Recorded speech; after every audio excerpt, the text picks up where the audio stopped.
Au Burundi, Évariste Ndayishimiye, 57 ans, a officiellement été désigné candidat par son parti, le Conseil national pour la défense de la démocratie, Force de défense de la démocratie, CNDD-FDD, le 26 avril 2026 pour se présenter à l'élection présidentielle de 2027. Cette annonce politique majeure lui confère une avance notable dans la course. Après sa prestation de serment devant les instances du parti, Évariste Ndayishimiye a réaffirmé son engagement à poursuivre les efforts pour le développement national, la bonne gouvernance et le renforcement de l'état de droit.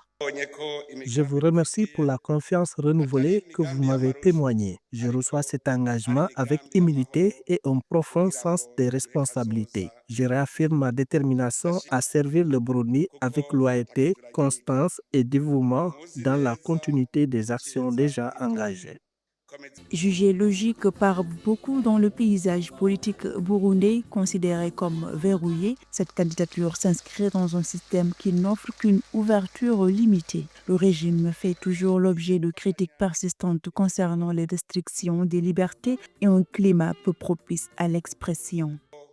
Notre priorité demeure claire, poursuivre la dynamique de développement national, consolider les acquis et renforcer la performance de notre action publique au service du peuple burundais. Dans cet esprit, nous continuerons à travailler avec discipline, unité et engagement pour bâtir un avenir plus prospère et stable pour notre nation. Au pouvoir depuis 2020, suite au décès de Pierre Nkurunziza, Évariste Ndayishimiye a continué de consolider son autorité au sein d'un système politique dominé par le CNDD-FDD depuis 2005.